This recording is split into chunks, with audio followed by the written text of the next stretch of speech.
ជារៀបសួរនាងខ្ញុំឈ្មោះប្រញគន្ធាបច្ចុប្បន្ននាងខ្ញុំកំពុងសិក្សានៅវិទ្យាល័យបណ្ដុះបណ្ដាលភេភីចំនួនទី12ឆ្នាំសិក្សា2023-2024បច្ចុប្បន្ននាងខ្ញុំកំពុងតែធ្វើគម្រោងទាក់ទងទៅនឹងគម្រោងនៃការអប់រំហើយគម្រោងរបស់យើងខ្ញុំ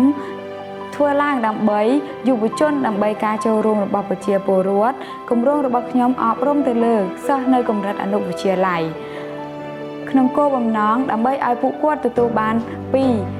ជំនាញទន់ការហ៊ានចាប់យកក្តីសម័យនិងហ៊ានចាប់យកផែនការជីវិតរបស់ខ្លួនដោយខ្លួនឯងនិងហ៊ានមានភាពជាអ្នកដឹកនាំទៅលើខ្លួនឯងផ្ទាល់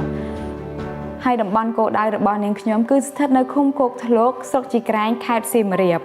មូលហេតុដែលក្រុមរបស់យើងខ្ញុំជ្រើសរើសយកគម្រោងមួយនេះមកធ្វើជាគម្រោងរបស់ក្រុមយើងខ្ញុំពីព្រោះក្រុមរបស់យើងខ្ញុំមើលឃើញបញ្ហាស្នូលគឺកង្វះការផ្សព្វផ្សាយផ្នែកជំនាញទន់នៅតាមសហគមន៍ការចូលរួមរបស់យុវជននៅមានកម្រិតការសិក្សាក៏ដូចជាការស្វះស្វែងទៅលើជំនាញទន់របស់យុវជននៅមានភាពខ្វះខាតនៅឡើយទៀតយើងមើលឃើញថាយុវជននៅទីនោះការយល់ដឹងទាក់ទងនឹងជំនាញទន់នៅមានកម្រិតនៅឡើយដែលជាបញ្ហាប្រឈមធ្វើឲ្យពួកគេបាត់បង់ការសិក្សារៀនសូត្រនិងមួយវិញទៀតធ្វើឲ្យគេពុំសូវមានលទ្ធភាពក្នុងការទទួលបានឱកាសការងារនាពេលអនាគតដើម្បីឲ្យគម្រោងរបស់ក្រុមយើងខ្ញុំទទួលបានជោគជ័យក្រុមរបស់យើងខ្ញុំបានធ្វើការសហការជាមួយនឹងការិយាល័យអប់រំស្រុកលោកគ្រូអ្នកគ្រូមេភូមិមេឃុំអាជ្ញាធរអាណាព្យាបាលសិស្សព្រមទាំងអ្នកជាប់ពាក់ព័ន្ធទាំងអស់នៅក្នុងតំបន់គោលដៅយើងផងដែរមួយវិញទៀតពួកយើងនឹងស្វះស្វែងរកដៃគូសហការឲ្យបានកាន់តែច្រើនដើម្បីឲ្យគម្រោងមួយនេះបន្ត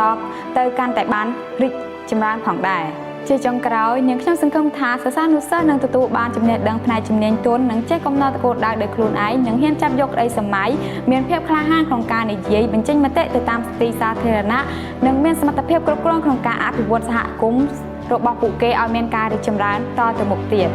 សូមអរគុណ